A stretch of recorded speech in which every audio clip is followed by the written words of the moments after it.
I did that too early. I totally didn't let Dan do this. But yes, welcome to another episode of Absolute game of nerd. So good, you got to do it twice. Yeah, I gotta do it twice. You gotta do it at the right timing. There's no preparing for that intro. No, You will just get caught off guard every single time. I love it. I love that JP made that. But yes, as I've been doing, especially with Ryan here, we've been doing these review episodes. I've been really enjoying doing that. And then, of course, with X-Men 97 coming to a conclusion, we had to do that for this. But first off, I want to point out Ryan on his channel with his Council of X, they did a much longer, thorough, detailed review than what we're going to do. So I highly recommend it. I'll link it to it in the description. Definitely a great watch. Check that out. We're going to kind of do a more brief kind of review of it all. But real quick, just want to say, look, and thank you to my guests. We got Ryan, Colossus Collector, and Dan's X-Men Comics Boys. How you doing? Yeah, doing great, man. Yeah. Happy to talk more X-Men. That's right, man. Can't get tired of it, right? And let's just jump right in. I mean, we all know, like, we've all just been giddy about X-Men 97. So just real high level here. Overall thoughts, just kind of go. Colossus, why don't you start first? So I loved it. I was super excited about the show going in.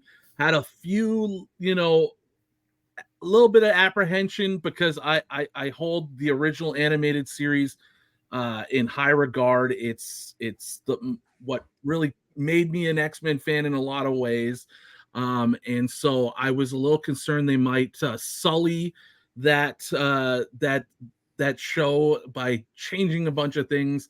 But they ended up just absolutely knocking out of the park.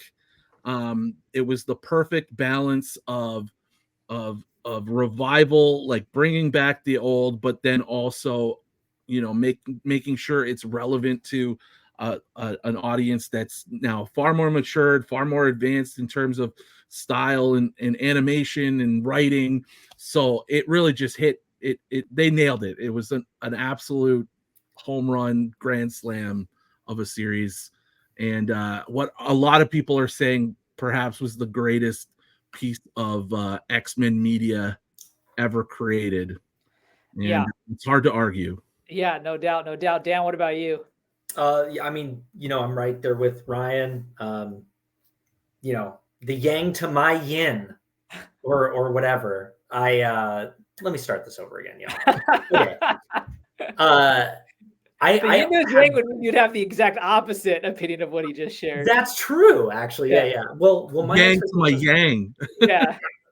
That's it. Just two yangs hanging out here. 3 yangs. A couple of yangs. 2 yangs flapping around. 2 yangs, 1 cup. All right, we'll edit that, and then no, we're not editing. We don't edit. We don't edit on Absolute Game Awards, baby. We don't edit. There's no editing. No editing. I got time for that. Let me catch my breath. My expectations were low going into it, and it's not because I didn't think that they would do a good job on it. It's just because I haven't really been watching a lot of Marvel media anyway, pretty much like since the first few movies, X-Men movies. And, I just wasn't digging and didn't even really watch, can't remember many of the later X-Men movies because they were trash to me. So, and everybody said they were bad. And I remember maybe seeing a piece of it and just being like, yeah, I don't dig this. Yeah. And, but that's all good because I don't have like high stakes in what happens. So anything good is just bonus gravy. And in this case, just like Ryan said, I mean, they knocked it out of the park. The only criticism I would have is that it seemed to be catered toward fans that knew what was up with whether that be the television show or the comics, and kind of left, casual fans a little in the dust, but enough. But I felt like it was good enough so that people would still enjoy a good show. And I couldn't have asked for anything more. On that note, I'm all about them writing these for the fans, right? I think they did it in a way too that I don't think it deterred. Again, I don't know the numbers, but to me it didn't seem like it deterred away folks because the action was there, the dialogue, the storylines were all there. And it really kind of hit home for a lot of us longtime fans. I am in agreement with you all. Like, I thought it was a home run. I definitely had skepticism going in. Like when that news came out that the Bo DeMayo got booted, I was like, this can't be good. That can't be a good sign. Like, just kind of the recent, what we've seen with Marvel on screen and things like that. I was like, okay, I'm going to watch it obviously, but I'm going in with low expectation. And then like right out the gate, those first 2 episodes that they released at once, like I was like, oh, this is awesome.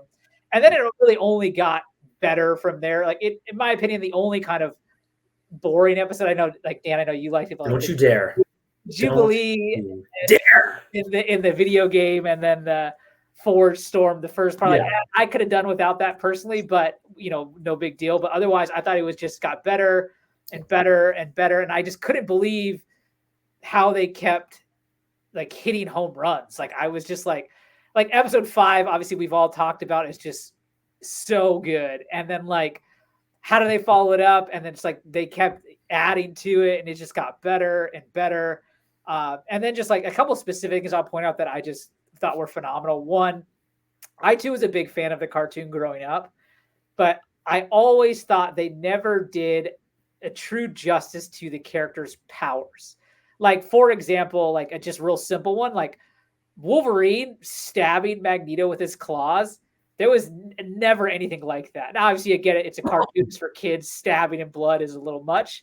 But like, I mean, just talk about Storm's powers, Cyclops' powers, like they were never on full display. And that was one of my 2 favorite things. The other thing being just, I thought the dialogue was just awesome. Like real, actual dialogue that had meaning. Like when you had Cyclops telling that reporter in episode 5, if we were like you wouldn't be here. Like the depth of those conversations was excellent. Love that.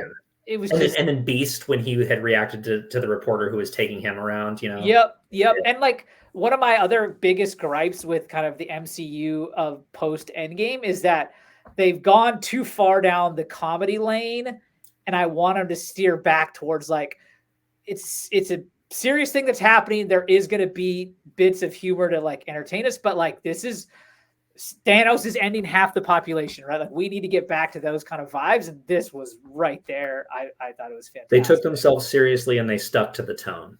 Mm-hmm. Yeah. What were some just like overall highlights for you guys? Oh, I mean, so many highlights. I mean, I guess I'll start from the beginning. I absolutely loved the opening of the first episode right from the get-go when the Friends of Humanity had kidnapped Sunspot, and the X-Men come in and Storm's like really epic right off the top. It's like that was your first X-Men you see, and it's just like, oh, it was a great entrance. And then the way the action that they animated Cyclops using his powers to kind of like pivot and deflect around the room, like stuff like you said, they never did that in the original cartoon. It was just like so well done. And I felt like even Bishop, his power of like absorbing energy. Yeah, I've never seen that. They never really used that in the cartoon. He was always just shooting his gun. So they finally did some justice to Bishop in that first scene. So yeah, and that whole first episode was a great, like it was the first episode. They didn't go too deep, but it was like they just gave you what you. Oh yeah, they whet the appetite in that first episode. Yeah, they set the table for the show. You got this great Sentinel battle at the beginning or at the end of that episode. Storm went off in the desert. Like the fact that like her lightning was turning the sand to glass, and like, oh, I mean that whole. Oh, and then the whole just the Sentinel Omega level mutant detected, like, oh, that's awesome. I mean, so good. So really, that was such a great place to start, and then it leads into like the next episode, the Trial of Magneto. I forget what the actual name of the episode was, but like Magneto's whole speech when he pulls them up into the upper atmosphere, and like that was when you really got the writings. Like, oh man, the dialogue here is insane. That was amazing. Then you get to episode 5. They bring Nightcrawler in, and then I mean that episode was front to back incredible, and the fact that they had the guts to kill off Gambit, who's like a fan favorite character, just brought so much stakes to the show, and like just really set the table great for the end arc of the Tolerance's extinction storyline with Bastion, and then I think the other moment I'll call out is when Wolverine stabbed Magneto, and then Magneto pulled out all his enemies. I couldn't believe they went there. I was shocked. That scene that they end on, we talked about it on the Council of X, but that scene that they leave the episode on, where the adamantium's being pulled out of his body in liquid form, and it just cuts to silence, and it's sort of just slight motion, but it's almost like a still, and it literally is basically that panel ripped right out of the comic book. I saw someone do a side by side, and you're just like, it's identical. Yeah. And it even in the comics, it spoke about the there's like silence in that moment, and then they actually did it in silence. It was like, it's just like fan service all over the place. It was really, really good. Yeah. Dan, what about you? Highlights that you want to point out? Yeah, you touched on a lot of them. There's more of a general highlight to me, like that every episode, never any wasted dialogue. Everybody spoke so true to their character, and the way that they would interact with each other represented whatever they may say something casually. It represented their relationship with other characters. And so just the way of them telling the story through such a small amount of dialogue, or through what they're choosing to show in the show. And just that, like, every episode had a fist pumping moment, whether it was like Storm getting her powers back in that one moment, the name's Gambit, remember that. Yeah. And it felt like every episode there was a moment of just being like, fucking badass, yes. Yeah. And I just love that, how every episode made the hair on the back of my neck raise. There was a moment of just like, ooh, this is intriguing, and badass action moment, and just doing justice to every character. Yeah, that scene with Gambit, just as you brought it up, like when he got stuck and he was sitting there, I literally thought in my mind, like, wait a minute, can Gambit now charge up that entire set? And then it happened, and I was just like, yeah, the hair sticks up. Yes. Like, you're like, oh, yeah. Yeah, even though he's dying, you feel so charged up, and so you just love it. I couldn't help but smile in that moment, even though it was sad. Gut-wrenching, yeah. I also just love, like, every character. It seemed, I mean, at least the ones that were, kind of center stage, had like a full emotional arc that they were like, where you have Storm, who like loses her powers and like all of a sudden kind of like feels lonely. And then she goes on this path and she gets her powers back. And then she's like, it just like reinforces who she is, what her place is in this world, what her thoughts are, right? You have Rogue, who, first also I should have mentioned, like, when it comes to dialogue, Rogue saying, I can't feel you anymore after the Gambit moment is just, I mean, that was borderline tears coming out of my eyes.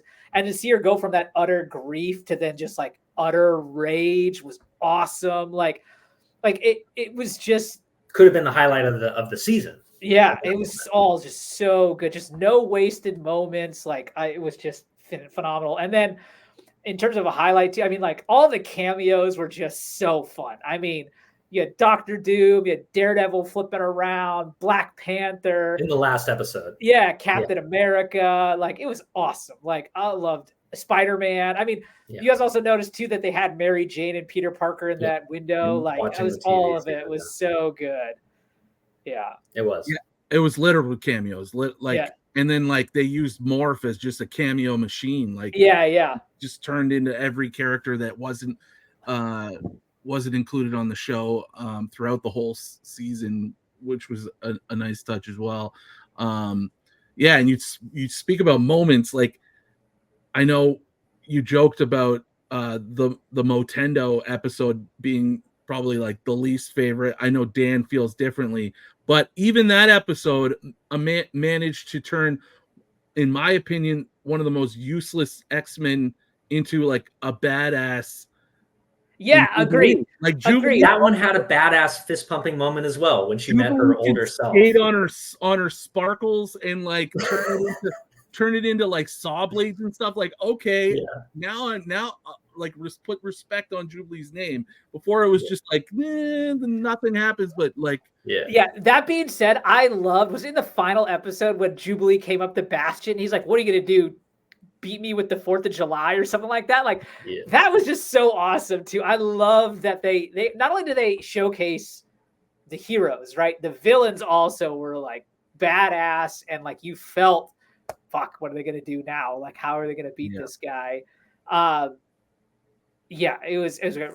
Real quick, would you say there were any? I know I've already expressed like my, I wasn't the biggest fan of that Jubilee episode, but like, did you guys have any other? There's one other moment I think was kind of like that seems kind of odd, kind of lame. Any other moments like that? I'm just curious. Like lame moments or yeah.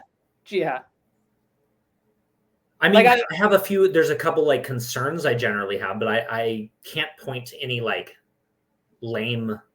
Like the one thing I thought about was like I loved in the last episode when the Phoenix came out of the water, just like X-Men 101 cover. Yeah. And then she like whooped Bastion's ass and then like bounced. I thought that was a little forced in the sense that like, we thought the Phoenix won, Phoenix goes away. Bastion is back 3 minutes later, yet not important enough for the Phoenix to come back. I was like, that's a little forced. Like, let's throw in this Phoenix, but yeah.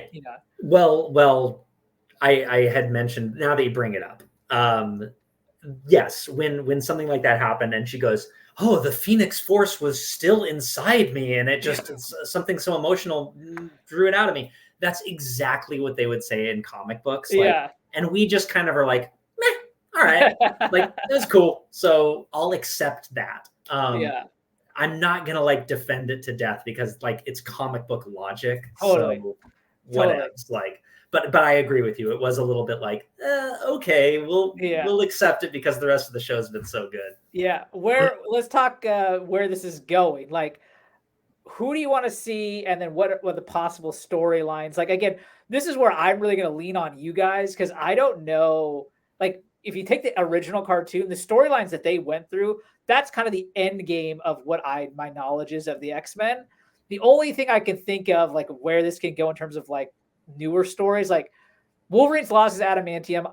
Am I right? Does he then leave the team at least temporarily, and then it's Apocalypse that does give him his adamantium back? So we've had Apocalypse teased. So is that a direction that you think they'll go? And then what else do you think is this headed?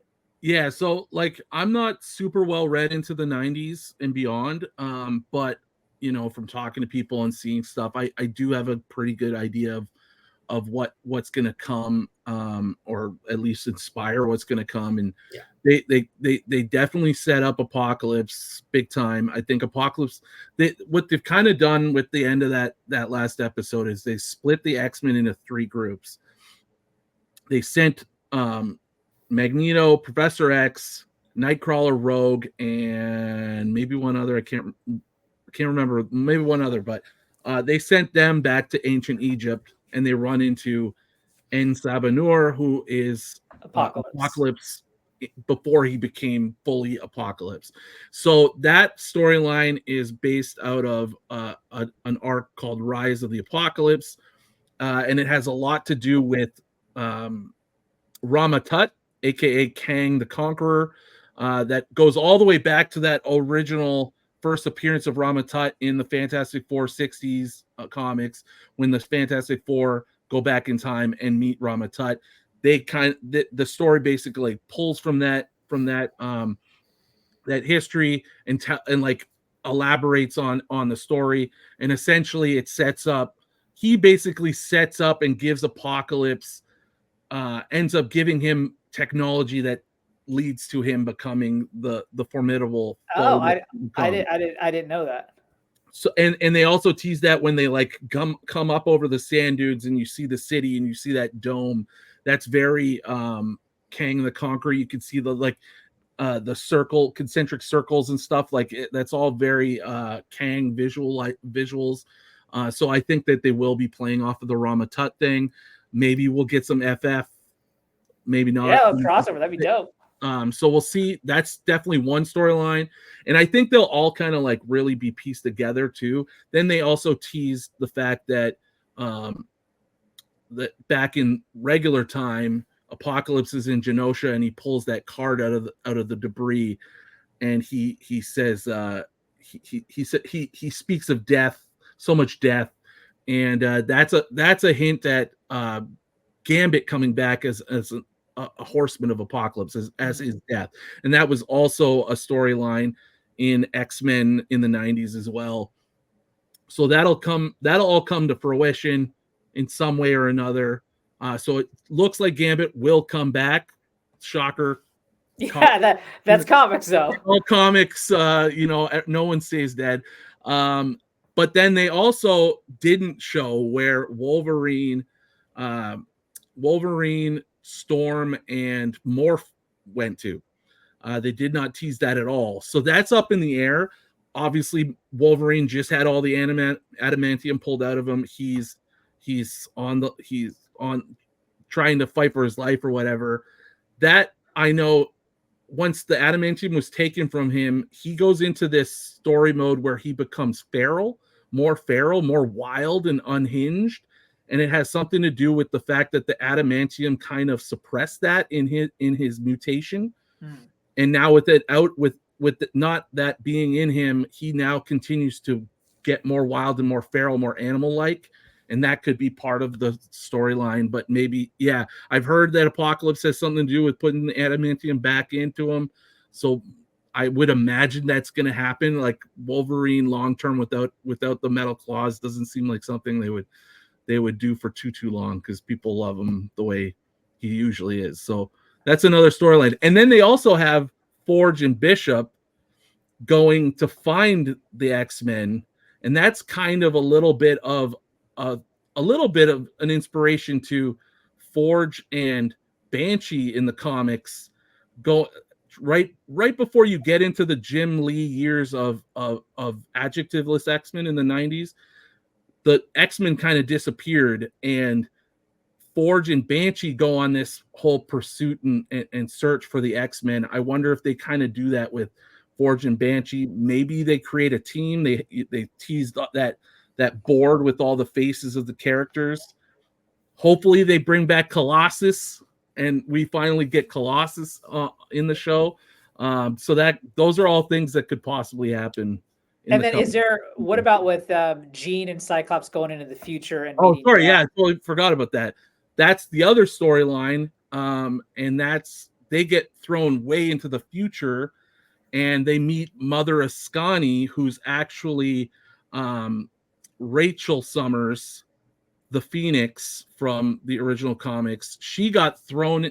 That whole story is she got thrown into the future in some kind of weird time situation. She's actually the daughter of Jean and Cyclops in the Days of Future Past timeline, and so she's in the future, and she creates the Clan Ascani that goes and fights against Apocalypse in a world where Apocalypse truly rules all. He's completely the ruler of the world, essentially. So that, again, Apocalypse is going to kind of be a part of a lot of different paralleled storylines in different times in the coming season, like the Biff world and the Back to the Future dystopian. Yeah. Right. Dan, do you know anything about, like, so the other thing I always hear people talking about is Onslaught. Now, Onslaught is beyond my reading comprehension. So do you have any knowledge of that? Of what? No, not really, because me and Ryan are kind of in the same boat as far as like I didn't really read beyond what I remember really enjoying. And I've tried to read some other stuff leading into, like, for example, when Chris Claremont left the adjectiveless X-Men, I was reading some like X-Men Forever, alternate universe stuff. And it's just so it just gets so wild and so out there that I am going to defer that to other fans who have read more modern stuff. And Ryan's like ahead of me. I feel like, as far as like understanding where, speculating where the show may go. Something that I hope that so as far as Onslaught, sorry, I can't speak too much to it. The only thing that but I am hoping to see something when it comes to the future of the show is that, like, the superheroes that we're all standing by watching, there's this sort of relationship between Marvel superheroes that is disconnected with mutant Marvel superheroes. It's almost like anytime there's a mutant problem, it is the mutants' problem. It's not all of these other superheroes' issues. And they only really come together when, the world is about to be destroyed. But whenever it's a problem for the mutants, you see other heroes kind of stand by, just watch and see what happens, and allows the X-Men to deal with that issue. And I think that it would be kind of cool to see the X-Men confront some of those heroes in the same way that Cyclops or Beast confronted the reporters.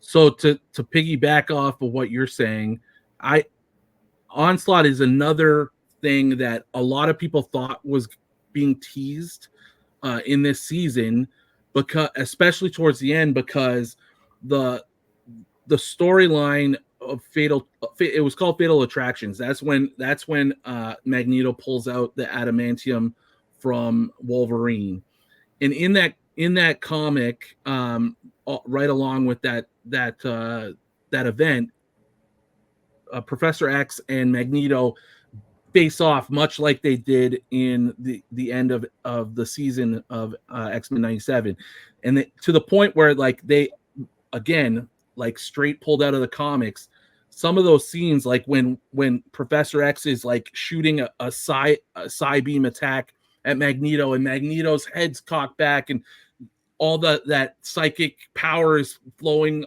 off of him, and his eyes are lit up. That's all straight out of the comics, from the same comic that Magneto pulls the adamantium out of Wolverine. And that, in the comics, that was the precursor to Onslaught. Essentially, Magneto's powers and consciousness merge with the evil consciousness of Professor X and creates the entity of Onslaught. And then Onslaught goes on to being actually a crossover event where the X-Men aren't left to just handle it. Yeah, because it's the world's problem now. It does become a problem across the Marvel universe. And so the Avengers get pulled into the Onslaught story as well. So that could be something that, and I mean, given that they showed such, the same moments in the show as the comics that led to Onslaught, there is a lot of people who think that Onslaught might come at the tail end of these apocalypse stories. Maybe Onslaught's the big bad that gets teased out at the end of the season, similar to how either Bastion was the bad guy at the end of the season of this season, even though Sinister seemed to be kind of the big bad for most of it. Maybe they do that with Onslaught, or they just tease it at the end like they did with Apocalypse. Always somebody bigger, always somebody badder. Yeah, no doubt. Let's kind of wrap this up real quick. I'm curious, Ryan, we know you want to see Colossus, but let's talk like, who else are you wanting to see in a more permanent capacity in the show, hopefully next season? Like, who would you hope for? Obviously, Ryan, you have Colossus. Anyone else? Yeah, I mean, I'd love to see Kitty Pryde be brought in too. Goes very well with Colossus and a lot of storylines. I'm glad they brought Nightcrawler in. That would have been one that I would have picked for sure. I'd love to see Archangel. I've always kind of liked Archangel as well, but they have used him a lot in the previous cartoons, so I don't know how much they'll bring him in, but I would say Colossus and Kitty are kind of my 1 and 2 that I'd like to see be brought onto the team in a permanent way.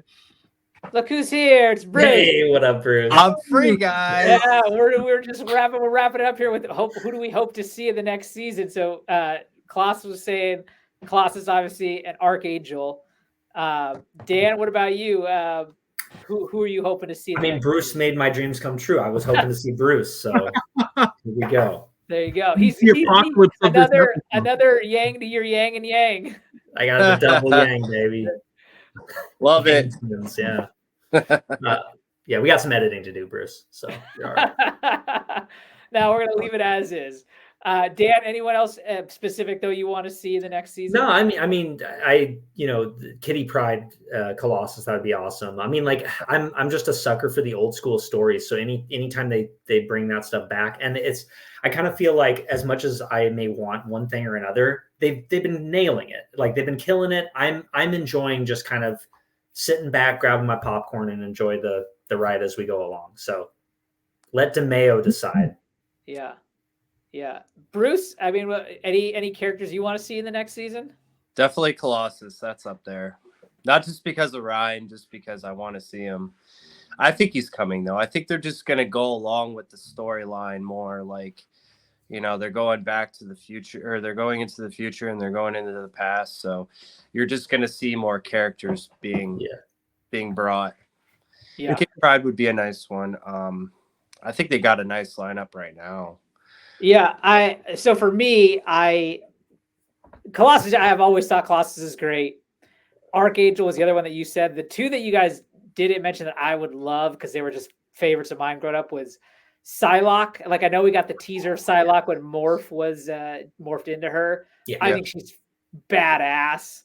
Yeah. And then I was also a huge fan of Iceman when I was a kid. So I definitely that would love to see Iceman.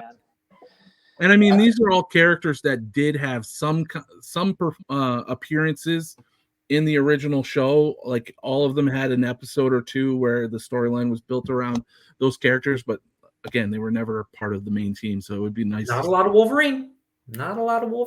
And I think you're going to get a little more next season. I think next season, I don't really get to ask for more Wolverine because it was clearly an intentional. That was very intentional. They wanted it was more about the team than just Wolverine, and that's the way it should be. Yeah. They were gonna put out this assumption that they're just riding on Wolverine's success, you know. So they wanted to put guys like Cyclops on the front runner because he is the team leader. So I think it's Cyclops mad justice, man. Props to him for that. Like, I really enjoyed that. Yeah. It's interesting. It's interesting that the way that the show's kind of playing out, where they're moving into more modern storylines, but then at the same time they're like putting on older costumes. They're bringing back. I love the older costumes. By the way, Wolverine in his brown suit was awesome. It'd be funny to see the team actually kind of roll back to more of an OG team, while starting to do more modern storylines. I wonder if that's something they're going to do. Ryan wants to see Iceman in that snow form that he was in the original X-Men run. Until like issue 8 or whatever. Yeah. All fluffy. Oh man, damn it. I want to see some Omega Red. Yeah, we should. Any villains you want to see? You saw him. You got him. Yeah. Okay. Cameo. He's awakened. So like that was one thing we talked about with the council. Like, is that a bit of a tease that he's gonna come back in some kind of storyline, or was that just like no, there's a cameo? I don't think they would have put that out there for no reason. There's so many underlying things in that show. Plus, if they do bring in Colossus, like that's an easy perfect entry point. Yeah. I was watching something online where they're actually like showing all the Easter eggs for the show, and they were saying like they're getting really deep with it, and they were saying like if you watch it from the beginning, you could kind of tell that Gambit was gonna be the one that goes out. And I was like, oh, that's kind of, but I mean, like he was, if you watch the previous episodes, like he was really like, his storyline went into depth a lot, and you could kind of see like, something huge was going to happen with his character, and that's exactly what happened. They decided he was going to be the guy that that died first. So Yeah. I mean, and I'm excited to hear that. Speaking of the future, that it sounds like season 2 is almost already done, and they're well underway into season 3. All of which seems like good signs for me. So hopefully we don't have to wait too long for the next one. Any parting thoughts before we roll out of here, boys? I know Bruce, you just got here, unfortunately. Sorry, but any parting thoughts? Yeah, I mean, like just to finish up on the idea of like new characters being shown up. I mean, we played this game, y'all. Like, we played this game when we were speculating in 2021 about like when this character shows up, this book is going crazy. Like we all want all these characters to show up. There's too many characters. There's not enough media. It's going to take years and years. If we want Omega Red, I mean, we're going to get a half an episode with him. Like, like at best. That's all I want. My expectation is he'll just be in the background fighting with a bunch of bad guys versus a bunch of good guys. The Omega Red episodes from the original series are some of my favorite episodes. Right? Yeah, they're some of my favorite ones. Yeah. You're right. I love that. And then the whole Russian. Yeah.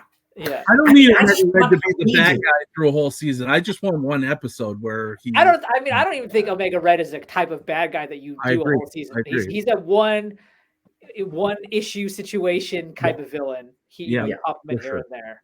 Sure. But we all love him and we all want it. Like, I mean, awesome. Yeah, they're. Go ahead, Ryan. I was just gonna say, like, I think going forward, what X-Men 97 is it's a really good sign that Marvel is starting to understand, like, okay, this is how we be successful in the future. I hope so. I hope so. I mean, I'm sure there's always going to be ups and downs. Some stuff's not going to be as good. They still have stuff in the backlog that they haven't released yet from their bad years. So like I still think we're going to get a couple rough projects, but I think that this is a really good sign that they're moving in the right direction. I think this is obviously a great sign that X-Men is the ticket to success in the future. So I mean, you're already hearing it. We're going to be getting lots of X-Men stuff in the next. Yeah, I think this shows good proof that, like, I was never a believer of the superhero fatigue. I just think people are tired of bad product, right? And it's just like people don't care about.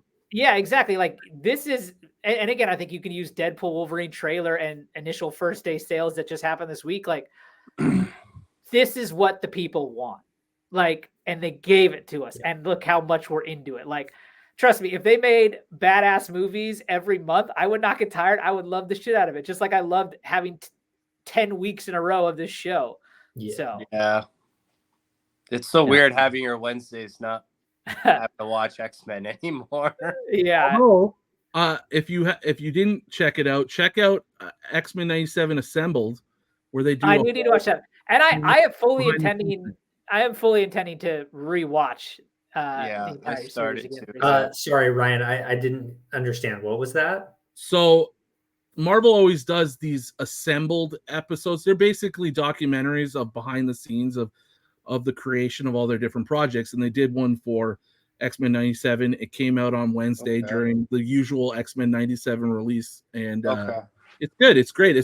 They give you a really great background on the idea of making this show, the paying homage of the original animation, bringing back all the original voice actors and the new voice actors. It was good. Okay, I wasn't aware. Sweet. I didn't. I dropped the ball. You can get a little X-Men fix still. Yeah, good when I'm jonesing the most. Yeah. Right on, guys. Well, thanks for jumping on and chatting with us for a little short bit. But yeah, otherwise, everyone, let us know what you thought of X-Men 97.